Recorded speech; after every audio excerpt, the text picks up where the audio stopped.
우리 수료식이 생각보다 짧게 끝이 났어요. 그래서 제가 설교를 10분 준비했는데 네, 시간이 많이 남았습니다. 자, 은혜로 우리 하도록 하겠습니다. 오늘은 싱크홀이라는 제목을 가지고 하나님의 말씀 나눌 텐데요. 우리 혹시 지나가다가 싱크홀 보신 분들 계실까요? 네. 대답을 해야만 진행이 되니까 네, 계시는 걸로 알고 네, 좋습니다. 싱크홀이라는 게 갑자기 구멍이 뻥 뚫려 있는 그거잖아요. 도로가 갑자기 무너지기도 하고 푹 꺼져 버리는. 싱크홀의 특징은 뭐냐 하면 물론 안쪽에서는 조짐이 있었겠지만 갑작스럽게 무너진다라는 특징을 가지고 있습니다. 균열이 생기다가 한 10일 뒤쯤이면 무너지겠다라고 예상이 되는 게 아니라 눈 뜨고 났더니 갑자기 무너져 내리는 게 싱크홀입니다. 우리가 살아가면서 겪게 되는 여러 가지 감정이 있습니다. 기쁨이 그렇고 두려움도 떨림도 여러 가지 감정이 있는데 우리가 겪게 되는 여러 가지 감정들 중에 외로움이라는 감정이 있습니다. 우리 혹시 성도님들 언제 외로움을 많이 느끼시나요?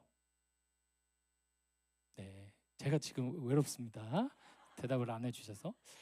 외로운 감정이라고 하는 게 내가 관계 가운데 무엇을 채우려고 했는데 갑자기 이루어지지 않는다거나 내가 저 사람에게 이만큼을 기대했는데 돌아오는 게 없을 때 외롭기도 합니다. 그리고 우리 아이들 키우다 보면 내가 이런 헌신으로 우리 아이들에게 이만큼 해줬을 때 이런 변화가 있겠지라고 했는데 생각보다 그 결실이 작거나 내가 이걸 위해 살았나라는 여러 가지 실망스러운 지점이 생기면 우리는 외로움을 느낍니다. 우리 친구들이랑 좋은 관계를 유지하다가 갑자기 그 친구가 다른 친구랑 함께 내 험담을 한다. 그런 마음이 어떨 것 같으세요? 뭐 그러려니 이렇게 생각할 사람이 없습니다. 아마 마음이 너무 상해서 음식을 먹고 싶지도 않을 겁니다. 우리는 이처럼 외로움이라고 하는 감정이 얼마나 힘든지 잘 알고 있습니다. 우리 학교 다닐 때 친구들이랑 잘 지내면 행복하죠.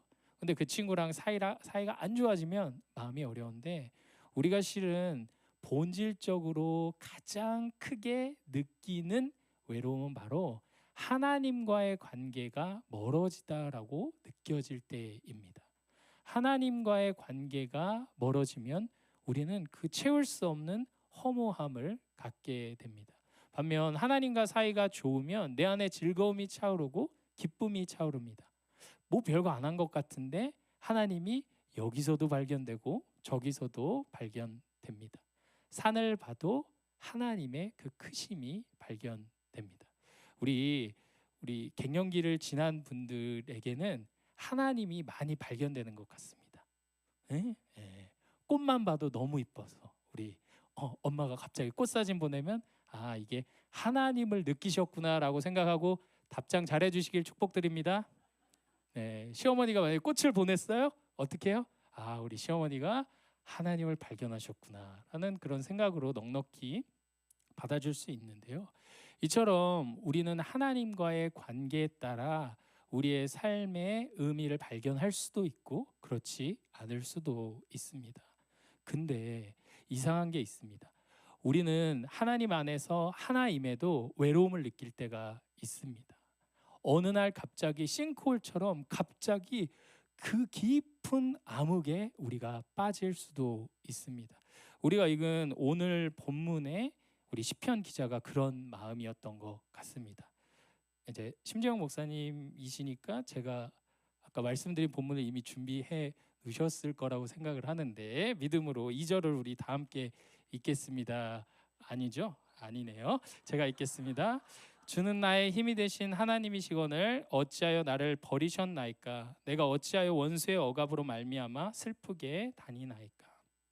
여기서 원수에게 내가 억압을 당했다라고 하는 그 하소연 앞에 부분에 이 시편 기자가 뭐라고 느끼냐면 주님 어찌하여 나를 버렸습니까? 주님 어찌하여 내 응답에 반응하시지 않는 것이죠? 주님 어찌하여 내 말을 귀 기울이시지 아니하십니까? 라는 외로움이 그에게 담겨져 있습니다. 우리 신앙생활을 하다 보면 아무 이유 없이 갑자기 하나님이 멀게 느껴질 때가 있습니다. 큐티도 하고 봉사도 하고 성경 공부도 하고 열심히 신앙생활을 했는데 어느 날 하나님이 내게서 얼굴을 가린 것 같은 느낌이 들 때가 있습니다. 하나님이 내 삶에 반응하실까? 주님이 내 삶을 돌보시기는 할까라는 생각이 듭니다. 주님, 내가 아무리 부르짖어도 벽에 대고 하는 것 같아요 라는 그 외로움이 들기도 합니다. 사랑하는 성도 여러분, 성도에게는 이런 외로움이 들 때가 있습니다. 믿으시나요? 우리가 잘못해서 죄 가운데 놓여져 있으므로 하나님과의 관계가 멀어질 수 있습니다. 하지만 모든 것이 죄 때문이 아닙니다. 하나님은 우리에게서 때때로 얼굴을 가리우시는 것 같은 때도 허락해 주십니다. 주님은 우리 안에 살아계시고 우리를 그토록 사랑하심으로 영원토록 살아계신다고 하는데 왜 이런 외로움을 우리에게 허락해 주실까요? 그것은 바로 그 외로움 속에서 우리가 하나님을 발견하기를 원하시기 때문입니다. 만약에 시편 기자가 모든 사람들이 자기에게 잘해줬을 때 하나님을 찾을 일이 없을 수도 있습니다. 내게 너무 친근하고 하나님이 원수로부터 나를 구원해 주심이 곧 하나님의 임재인 것처럼 여겨질 때가 있기 마련입니다. 그런데 우리에게 이 뜻을 알 수 없는 외로움을 허락하신 분은 우리를 그대로 버리시지 않으신 줄 믿습니다. 가장 극한의 외로움을 느끼신 분이 한 분 있습니다. 누구일까요? 예수님입니다. 우리가 흔히를 생각해서 예수님은 십자가에 달려 죽으신 그 신체적 고통만을 감당하셨다라고 생각을 합니다. 물론 예수님께서 우리를 위해서 인간의 몸을 입고 육체적 고통을 당하셨지만 그것으로 끝났다면 실은 우리가 그냥 신체를 입고 영원히 사는 것만이 우리의 구원입니다. 그런데 예수님은 하나님으로부터 끝내 버려지셨습니다. 믿으시나요? 에이 설마 삼위일체 하나님이 어떻게 버리실 수 있어? 버리시는 신용만 했다면 우리는 구원함을 받을 수 없습니다.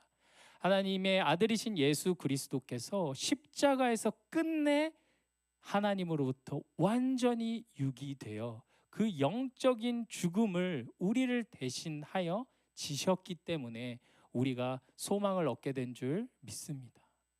하나님, 아버지, 어찌하여 나를 버리셨나이까? 어찌하여 나에게 외로움을 주십니까? 어찌하여 생명의 근원 되신 주님이 나를 메마르게 하십니까? 저 무서워요, 두려워요. 하지만 예수님이 겪으신 그 외로움과 극한의 허무함은 그것으로 끝나는 것이 아니라 생명을 바라보게 합니다. 우리 역시 마찬가지입니다. 내가 왜 이곳에 있을까? 내가 왜 뭘 잘못했기 때문에 내가 셀리더로서 잘 안 섬겨서 이런 허무함이 있을까? 요인을 찾으려고 수없이 찾아도 회복되지 못하는 그 외로움을 통하여 하나님은 우리에게 생명을 고대하게 해주시는 줄 믿습니다.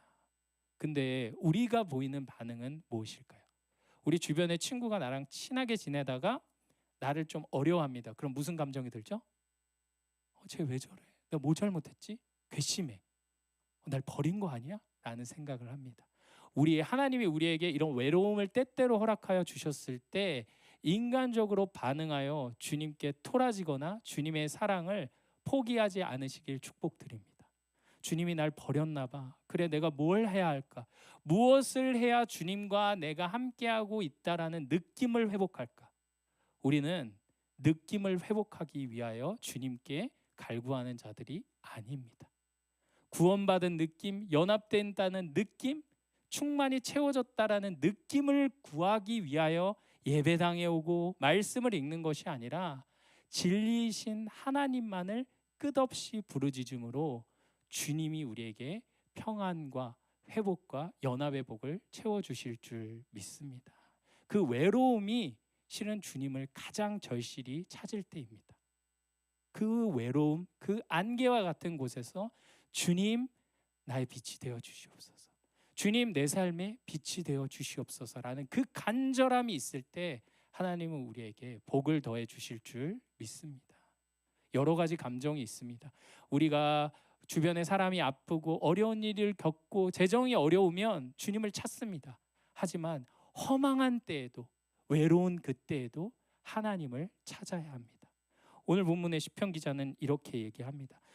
주님, 제가 어찌하여 원수의 억압으로 말미암아 슬프게 다니나이까? 이것으로 끝나는 것이 아니라 그 다음 절에 보면 주의 빛과 주의 진리를 보내시어 나를 인도하시고 주의 거룩한 산과 주께서 계시는 곳에 이르게 하소서. 아멘.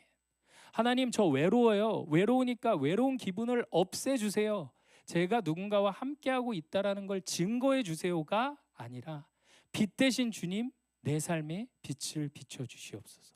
진리이신 주님, 내 안에 생명을 창조하여 주시옵소서라는 그 간절한 고백이 있습니다. 목적이 있는 부르짖음입니다. 무엇이냐면 주님, 주님을 다시 찬양하게 하여 주시옵소서.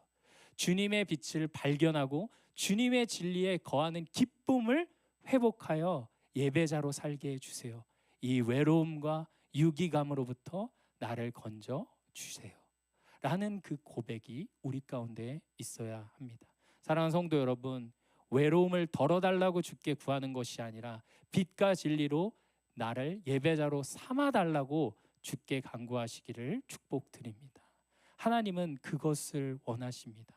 그 절박한 때에 아무것도 보이지 않는 안개와 같은 그곳에 주님은 임하여 주십니다. 우리 오늘 성장반 수료하셨습니다. 내가 말씀을 배우니까 주님과 내가 뭔가 연결고리가 있는 것 같다. 희미해져 갈 수 있습니다. 주님이 살아계심이, 내가 값없이 구원받았음이, 내 신분이 아니라, 내 상태가 아니라 신분이 바뀐 것이다 라는 것들 배웠지만 희미해져 갈 때가 있습니다.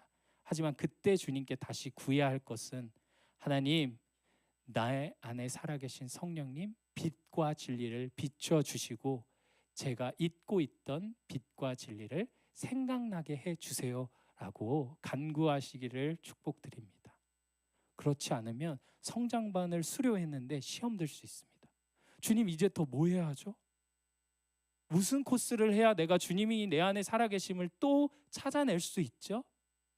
무엇이 나의 구원이 됩니까? 우리는 이미 진리 안에 거한 사람들인 줄 믿습니다. 우리가 그 허망할 때 하나님의 빛을 발견하게 해달라고 구함으로 예배자로 서 나시기를 축복드립니다. 우리 4절인데요. 제가 읽도록 하겠습니다. 그런즉 내가 하나님의 제단에 나아가 나의 큰 기쁨에 하나님께 이르리이다. 하나님이여, 나의 하나님이여, 내가 수금으로 주를 찬양하리이다. 아멘. 목표가 예배에 있었습니다. 목표가 주님께 영광 돌리는 것에 있었습니다. 나의 외로움이 해결되는 것, 내가 행복감을 누리는 것이 인생의 목적이 아니라 그 외로움과 허망함 속에서 빛 대신 주를 발견하고 찬양하는 것이 우리의 삶의 목적인 줄 믿습니다. 우리 그런 하나님을 고대함으로 내 삶에 때때로 아무 징조 없이 어느 순간 뚫려버린 싱크홀을 마주하더라도 그 허망함 속에서도 주님을 발견하고 예배자로 살아가시는 우리 성도님들의 평생이 되길 주의 이름으로 축복합니다.